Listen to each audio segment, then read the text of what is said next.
Well, good evening, OCPS families. We are so happy that you could join us this evening.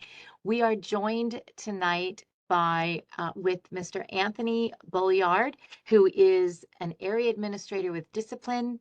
And we also have Ms. Tawana Lee Wenz, who's the senior director with ESE. And tonight we're going to be talking about discipline, the manifestation meeting.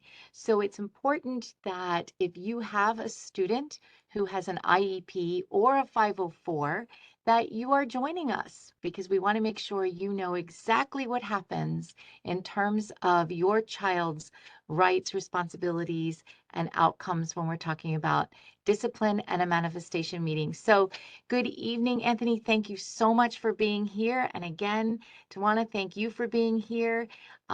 Anthony, I'm going to go ahead and let you tell us what we need to know about a manifestation meeting. All right. Thank you, Victoria. I appreciate you having me tonight. And Tawana, thank you for your support as well. Thank you. Good evening, everyone.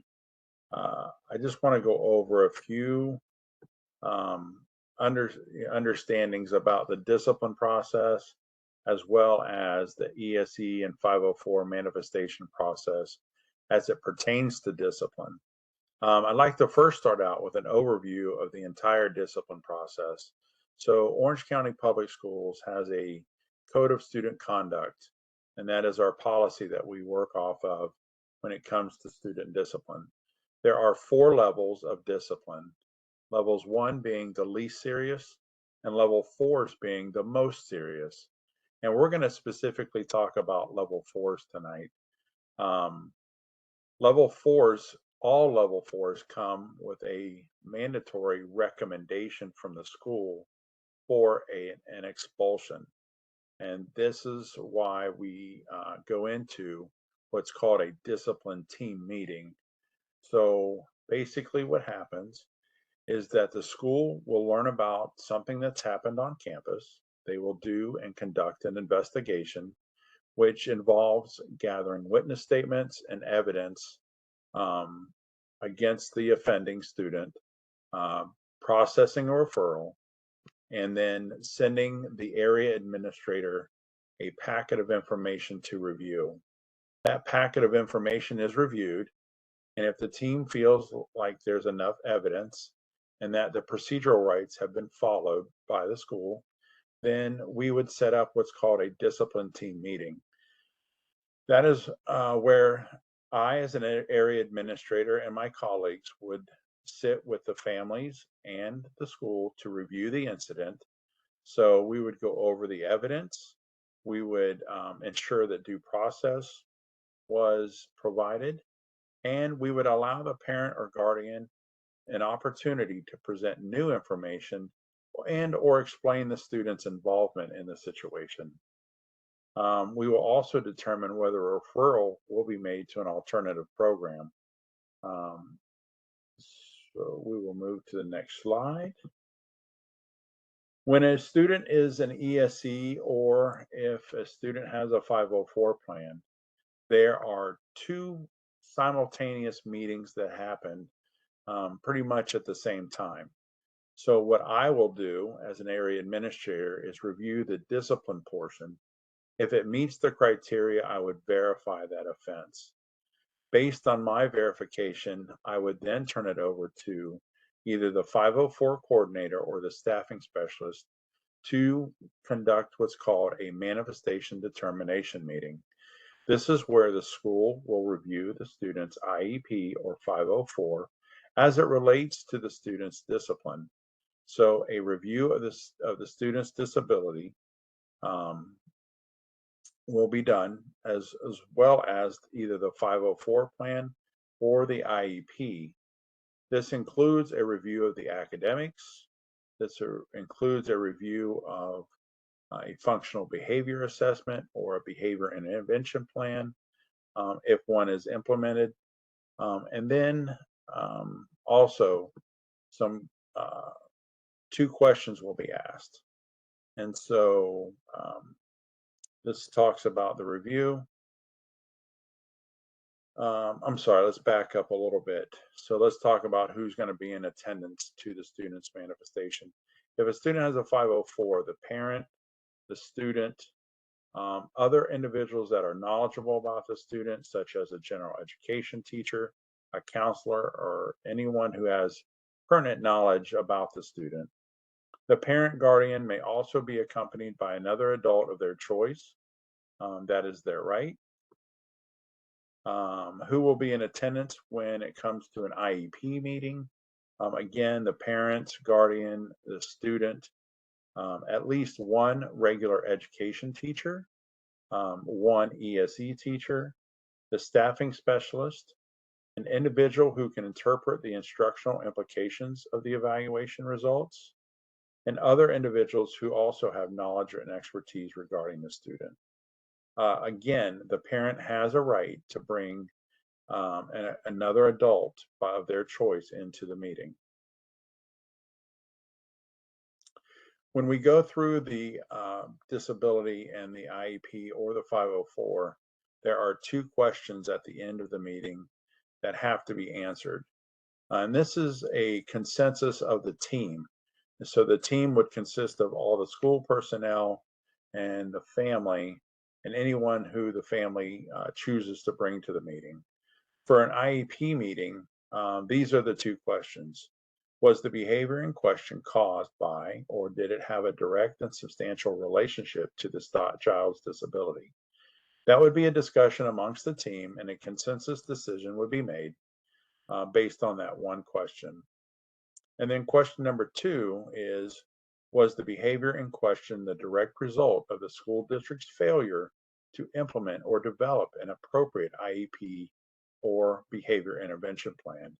Again, that question is a consensus of the team, and a culmination of those two questions together would determine whether a student's behavior was caused by or had a direct relationship to the child's disability.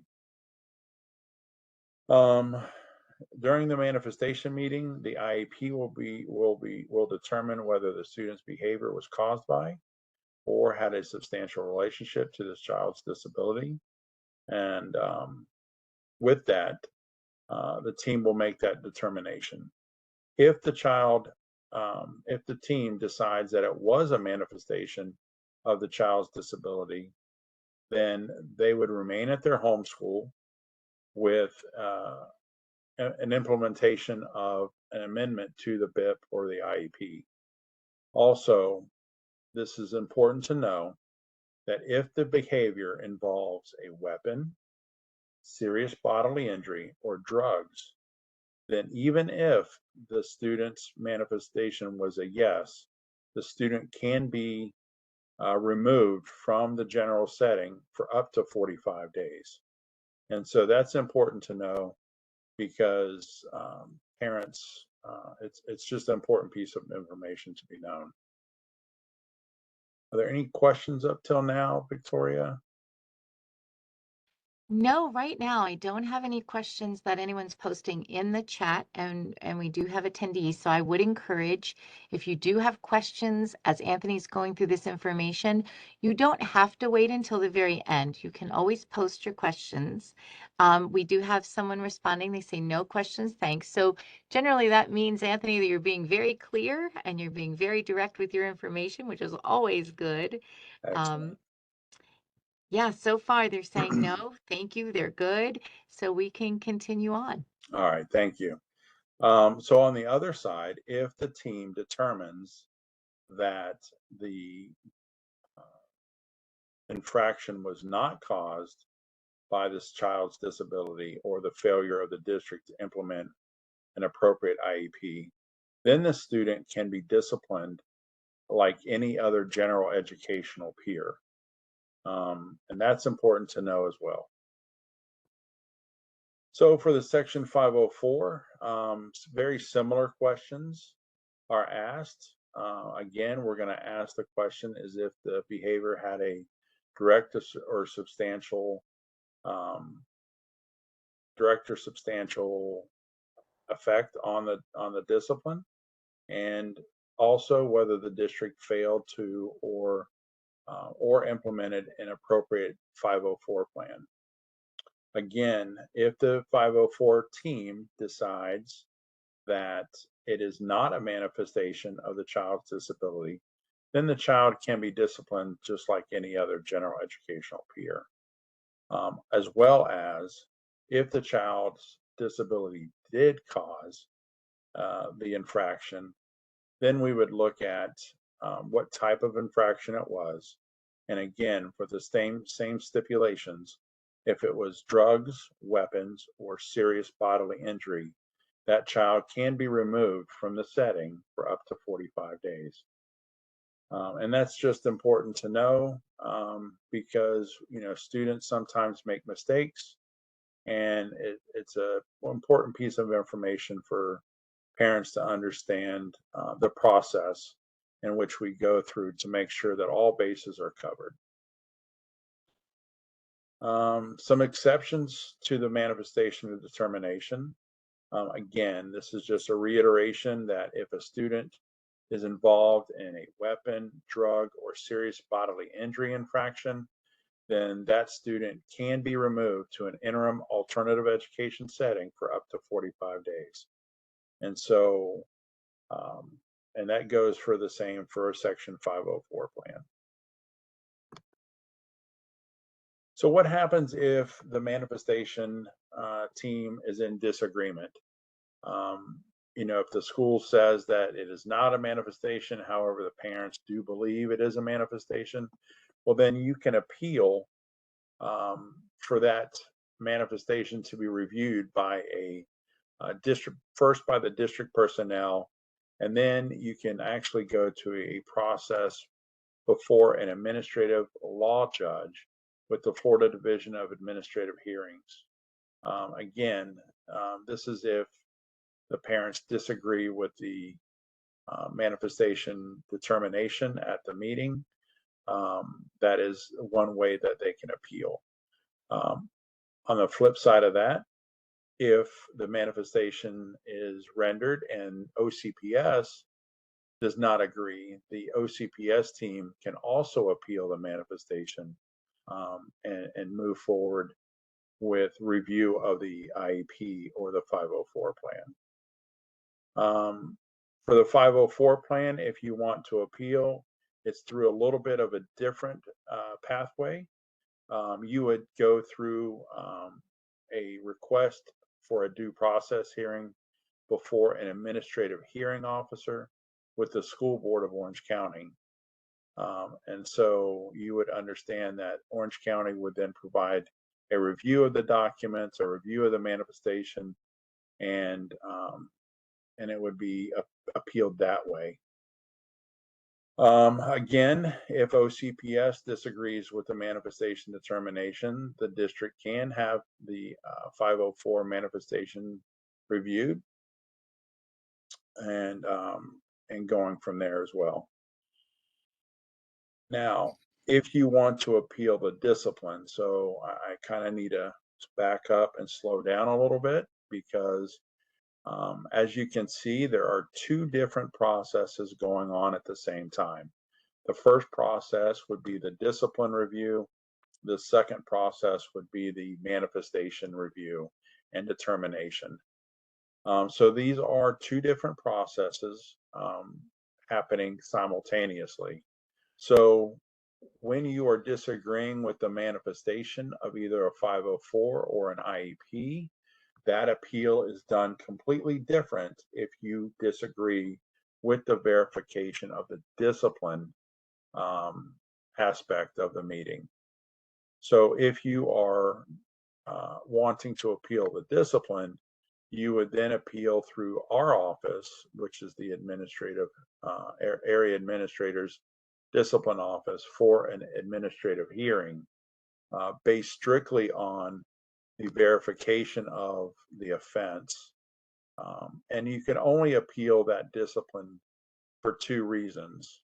The one reason is that if you have new evidence your child did not commit the allegation against them, or if you feel like their procedural rights have been violated. If you appeal the discipline portion alone, the administrative hearing officer for discipline will not address anything to do with the manifestation of the IEP or the 504. He is strictly going to look at the discipline process for due process violations or new evidence that you bring that was not initially reviewed at the discipline team meeting. Again, I cannot reiterate this enough that it's two processes going on at the same time. Appealing those two processes look very differently. So for the discipline appeal, you would go through the administrative hearing officer for discipline, who will not look at the 504 or the IEP manifestation. They will solely base their decision on the discipline and the discipline process. If you are appealing the IEP or the 504, you would then request a review from the district of the manifestation, and then you could also go through the administrative law judge for an IEP or the administrative hearing officer of the school board of Orange County. Again, both processes look totally different, and that would need to be indicated at the time of the meeting on whether you'd like to appeal or not. You can find all the information about the IEP and the 504 manifestations when you receive your procedural safeguards.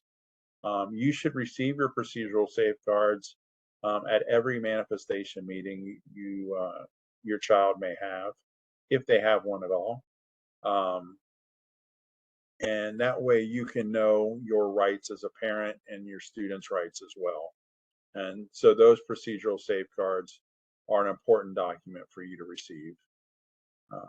Tawana, do you have anything you'd like to add at this time, or? Yes, I did actually. The slide before this one, just wanted to reiterate that for the Section 504 and the IEP process for parents who did not agree with the manifestation, for the Section 504 process, you can still request the district review that. Um, as well. So those are both options for Section 504 or for an IEP. You can request a district review. If not, the Section 504 would go through a due process hearing, and then the ESE IEP cases would go through the administrative law judge. All right, thank you, Tawana, for that clarification. You're Um, welcome. and let's see. So if I have questions about my DTM or the manifestation determination meeting, who would you call? So for discipline questions, you would start with the school discipline dean, the assistant principal, or the principal. Um, and then you could also call our office as well. Also, if you are looking for answers for the ESE manifestation, you would contact your school staffing specialist. If you're looking for a question about the 504 plan or the 504 manifestation, you would start with the 504 coordinator at your child's school. The district contact information is located on the screen at 407 317 3200. And then you could ask for those respective departments. Um, Can I Victoria, can I go add an ahead. extension to that just so that Oh, yes, ma'am. Go ahead. yeah, if you dial 407-317-3200, the extension you need is 203-3279. Once again, is extension 203-3279, and that person works with Section 504 and IDEA, and so they would be able to direct you on the person you need to speak to. And Tawana, I did just drop that extension in the chat just to make sure that if anyone needed it, we had it somewhere in writing. So I would Perfect. encourage everyone that is joining us right now to make sure that you have the number. I will also drop the phone number in the chat. That's going to be the main number for the RBELC. And then when you call, you'll be able to ask for the specific extension. So I'll repeat that right now it's 203 33279, correct? Yes. Awesome. So we've got that in the chat, and that's important because there could be a time when you do need to know who to reach out to. You do want to speak to someone, and there are times when it's really nice to be able to actually chat with someone and talk instead of communicating through email. I think it can be really helpful. Victoria, I just noticed that what you posted this last time Oh, was I a did it 302 backwards, didn't number. I? Yeah, There we go. And Cindy's on top. Cindy, who's one of our participants, she's got it. She's like, no, Victoria, excellent. that was wrong. So thank you. Thank you, Cindy, so much. This is what happens when you're trying to manage two things at once. So, um, So, yes, you were going to ask a question, Anthony? yeah, well, I just wanted to make another comment. If you have any questions about the discipline process, the code of conduct has steps 1 through 14. And so you could review those steps in the code of conduct to get a better clarification uh, about what we talked about here tonight. And you can correct me if I'm wrong, but parents can access the code of conduct by going to ocps.net, correct? Yes, ma'am. Yep, the code Um, of conduct is online. It is in 5 languages, and so that is probably the best way to access it. okay. I'm going to go ahead and drop that link in the chat as well, just to make sure that parents have it. Um, and we just in fact got notice that all of those 5 languages are now available for the Code of Student Conduct. So that's very helpful. I believe it's Yes, Spanish, Portuguese, Haitian Creole, is it Vietnamese, Vietnamese, uh, and is it Arabic is the fifth one? maybe. I'm not 100% clear on that. I don't want to. I want to make sure that the information we're giving is Is accurate. correct. So let me verify that. I can go ahead and take a look at that.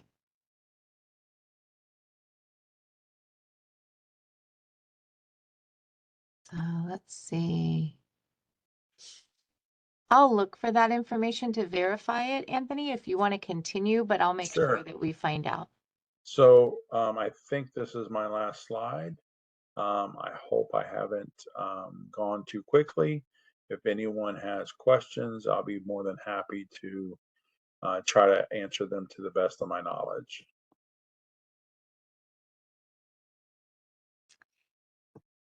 I do not have any questions yet coming up in the chat.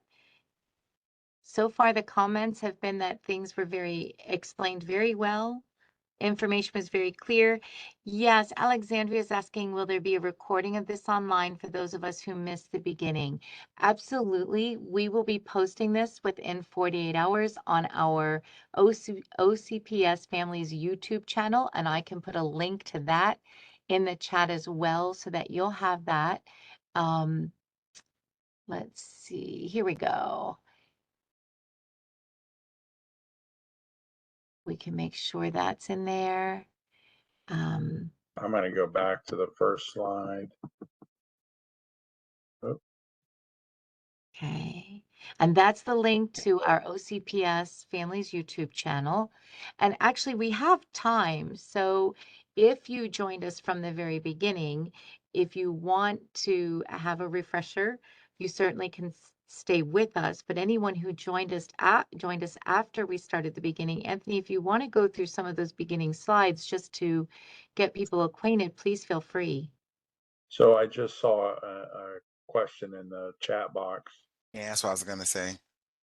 Yes, is there a time frame that referrals/consequences should be given after an altercation?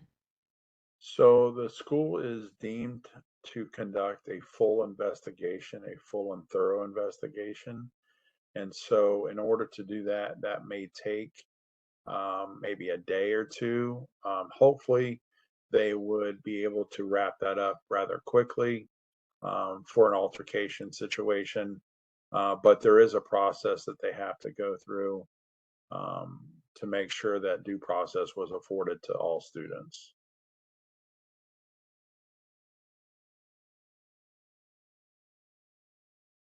Okay. And then I guess too, Anthony, one of the things I was thinking about is there generally how long do the appeals take? So if I'm not in agreement with either the discipline outcome or verification, or if I'm not necessarily in agreement with the manifestation meeting, I know you gave the information about where to go for that appeal, but about how long is that process? So the discipline team meeting usually takes about an hour. If the parents request that appeal on the discipline side of the house at the meeting, then they would get an administrative hearing date, usually before the end of that meeting. However, if parents are unsure whether they want to appeal or not, um, paperwork is sent home to the parents to explain the appeal process. Okay. And parents actually have 14 school days to make the decision on whether they want to appeal strictly the discipline piece to the offense. Once the appeal is requested, it's usually scheduled within a week. It's really um, at the hands of the administrative hearing officer and his schedule, Okay. um, and then we kind of go from there. Thank you. Thank you very much. And I did find out that right now, currently, on our OCPS website. So if you go to ocps.net, there is an icon, a quick link to the Code of Student Conduct. When you click on the quick link, it will take you to a page where you can then click on publications, and that's where you'll see the you can get printed versions. Right now, the Code of Student Conduct is available in English, Spanish, Haitian Creole, and Portuguese, and they have Vietnamese and Arabic are coming soon. Excellent. Thank you for the update, Victoria. Schools can also print out a full copy of the code of conduct upon request. So parents can actually go to the school and request that code of conduct as well, and the school should be able to print that out for them. Again, if you have joined us after we started this, please feel free to put your questions in the chat. So far, the comments have been very favorable and very complimentary about how clear the explanations have been. I think that's a high compliment because when we're talking about discipline and we're talking about even just the manifestation side in terms of our ESE students, it can sometimes be confusing. So the fact that you were so clearly able to explain this process tonight, I give you kudos and a hats off to both of you. Our parents are feeling, yes, they're saying all clear. Thank you again. Well, I appreciate all the parents' support and wanting to learn about the process because that is just going to benefit everyone. I agree. I think when we clearly understand the expectations and the processes that impact our students, it is easier to navigate those. It's just the same with kids. When they know what to expect, it's easier to follow all of the rules. And when parents know what to expect, they do too. Somebody just said, so Erica was saying it was confusing until it was explained here. So the parents that have joined us tonight definitely are in agreement and feel like that's been very helpful. I'm really thrilled that you were able to join us. If you don't mind, if you were able to join us, please, I put a link for a survey um, for this virtual mini academy. Please take a minute to fill out the survey. We always appreciate that.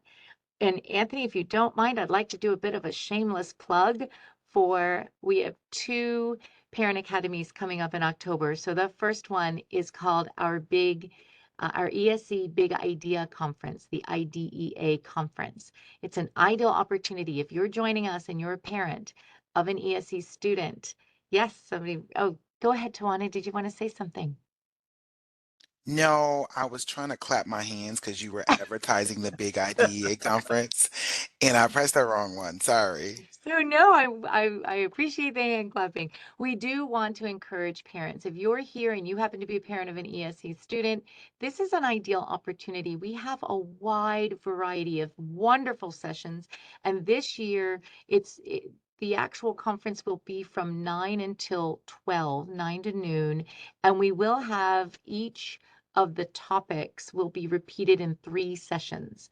We have one session that is a Spanish only session for any of our Spanish speaking families. And then we have 2 sessions that will be presented bilingually. So you will have an opportunity for 2 of those sessions to be able to have a translator and to actually have the slide deck, which has been translated into Spanish, available to you.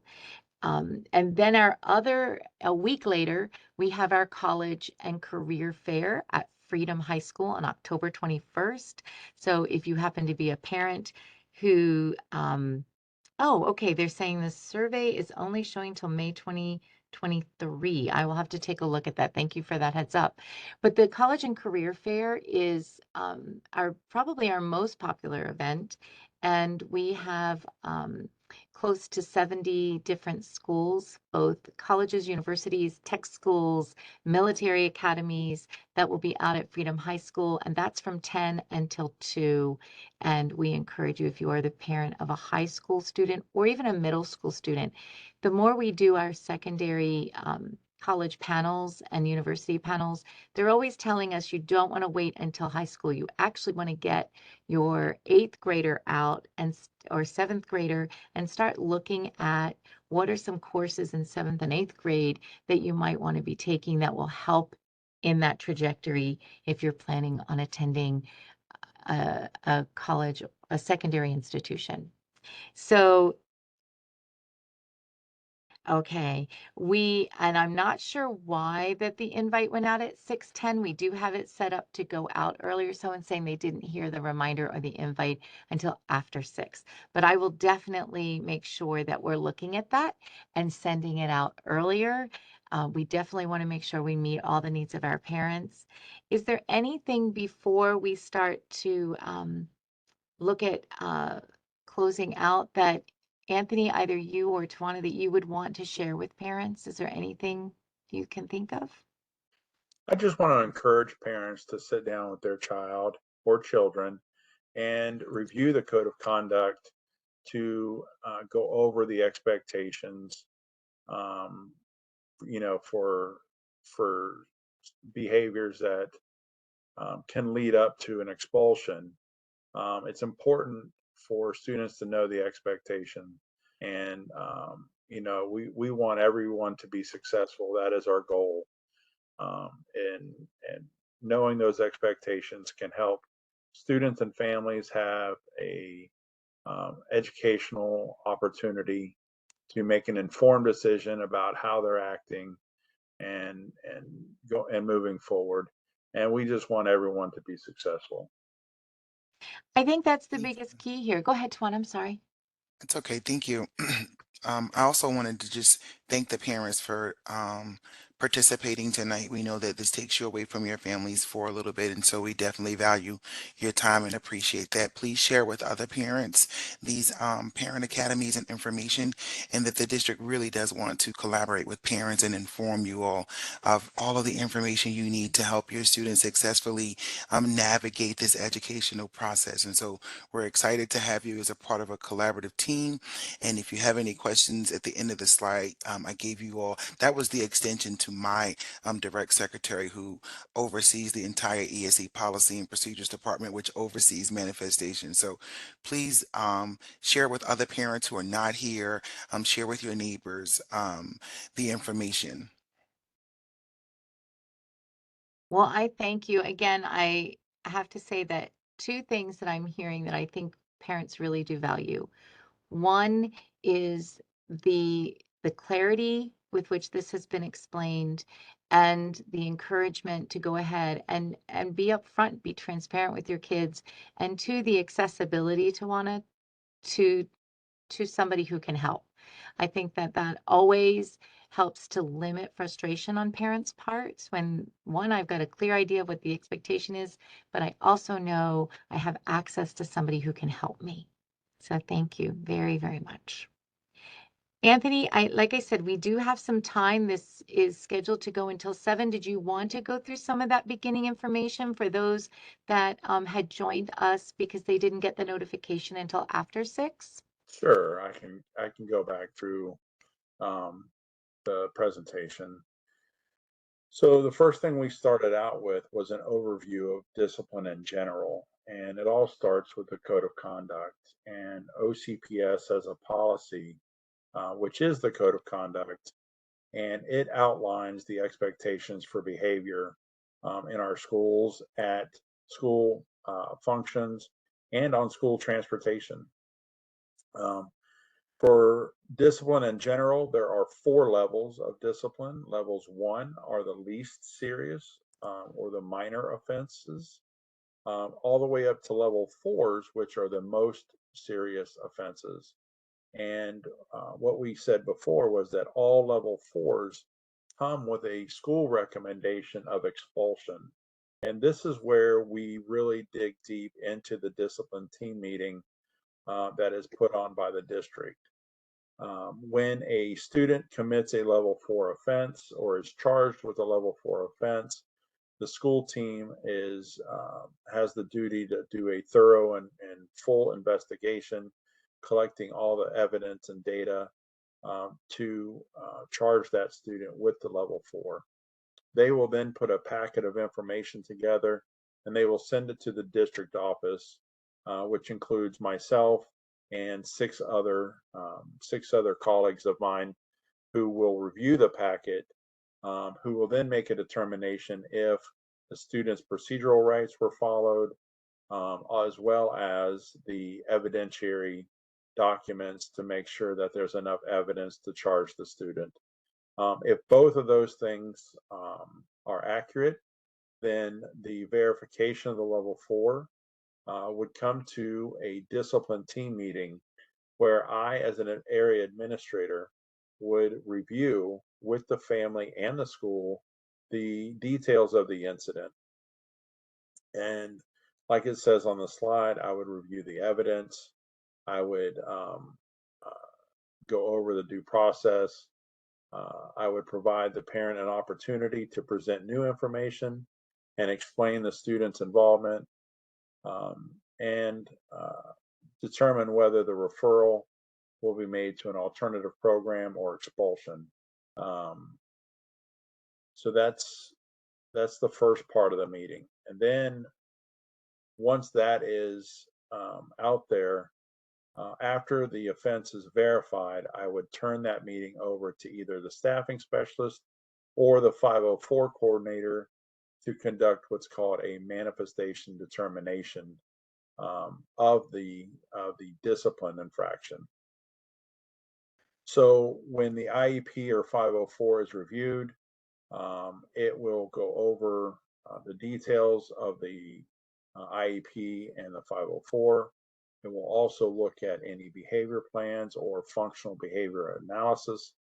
And then it'll go over academics and any other pertinent information that is important to go over to make the determination on whether the student's disability had any direct causal or substantial relationship to the infraction, and a review of the IEP to ensure that the district has developed and implemented an appropriate IEP or 504. And so once the team has reviewed that, there are 2 questions that are asked. One is if there's a substantial, um, go to that slide just to make sure I get it right. Was the behavior in question caused by, or did it have a direct or substantial relationship to the child's disability? The second question was the behavior in question a direct result of the school's district failure to implement or develop an appropriate IEP and or behavior intervention plan? So these 2 questions are posed to the team. The team will consist of the school personnel and the parent and the family and anyone the family brings with them. as a representative for them. Um, once these two questions are answered, um, if either one of the questions are marked yes, then it has to be considered a manifestation of the child's disability, and proceeding discipline will follow uh, in regards to updating the IEP or 504, reviewing of the BIP, and maybe making some accommodation changes or some data changes. And then if the behavior is a direct result of the district's failure to implement the appropriate IEP, again, a review of that to make sure all the accurate information is implemented, and the student would be able to stay at their home school. There are three areas that, even if it is considered a manifestation, that child could be removed from the general setting. And those three areas are anything that deals with drugs, weapons, or serious bodily injury. And so, with that in mind, understand that even if it is determined a manifestation of the child's disability for either 504 or IEP, that student may be able to be removed from that general setting for up to 45 days. Um, if it is not a manifestation of the child's disability and the district did implement and develop an appropriate IEP, then the determination will have to be checked no. If it is determined not to be a manifestation of the child's disability, then that child can be disciplined just like any other general educational peer. And so the timelines would definitely be different when going forward on a not manifestation determination. Um, and then we went through the appeal process for the IEP or 504.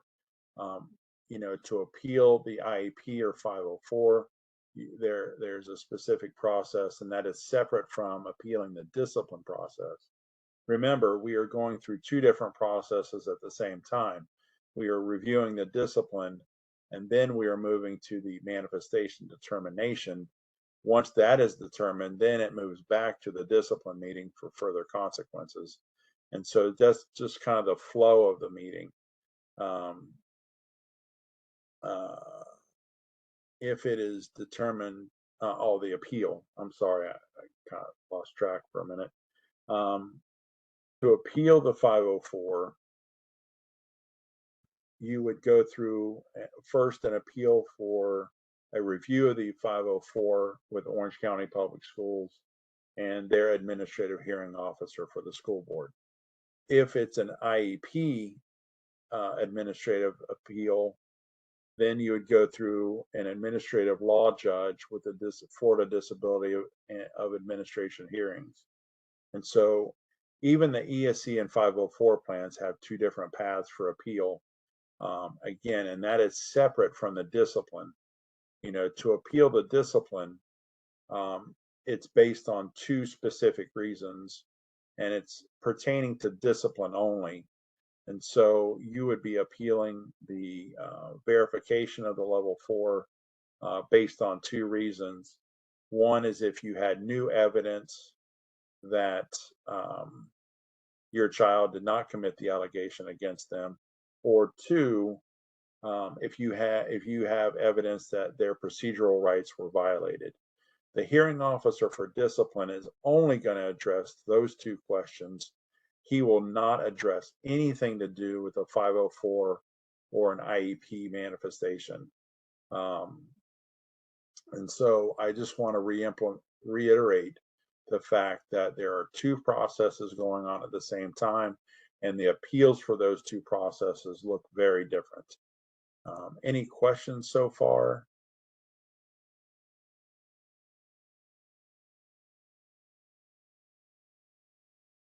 I see none.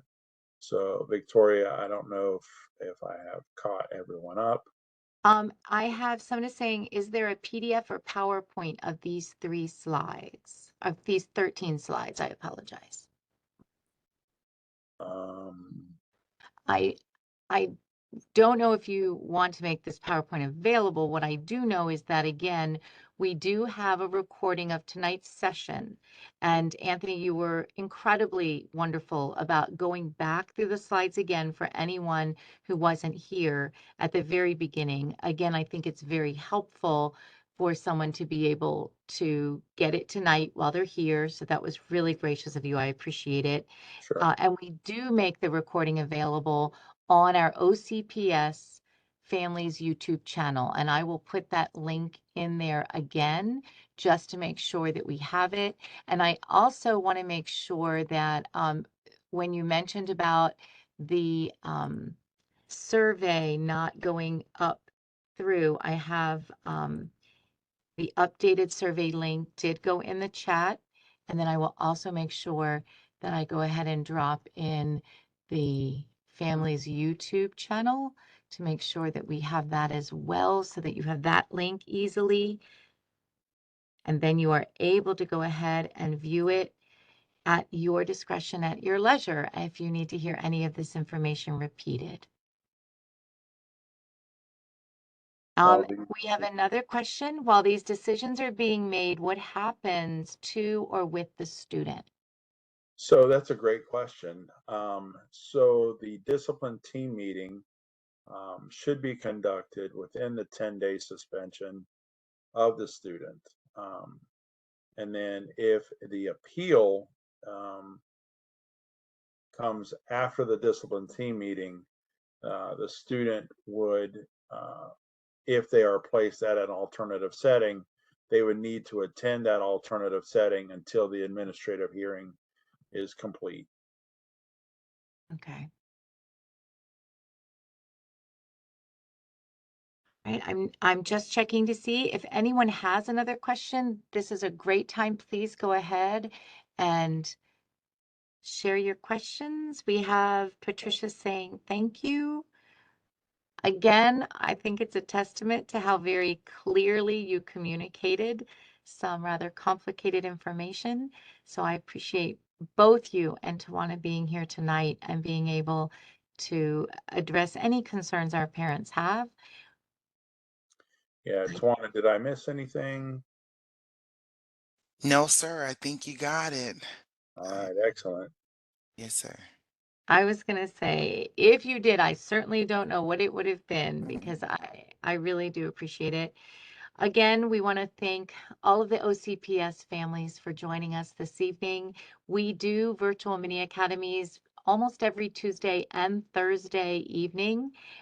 You can always find, oh, I'll put that in there as well. You can find our calendar at our Parent Academy site, and it will let you know all of the events that are happening with parent academies, both our virtual mini academies, our face-to-face academies, and we also have lunch and learns. So if you want to be able to pop in on your lunch break, it's more of a conversational format, but there's the link to our Parent Academy website, and it will also show you the lunch and learns, virtual mini academies, face-to-face parent academies, and we have a newcomer academy that we just finished the first series of. So again, I thank everyone for joining us. I extend my heartfelt gratitude to Anthony and Tawana, and I hope that everyone has a wonderful evening. Thank you, everyone. Good night. Thank Thank you. you. Good night.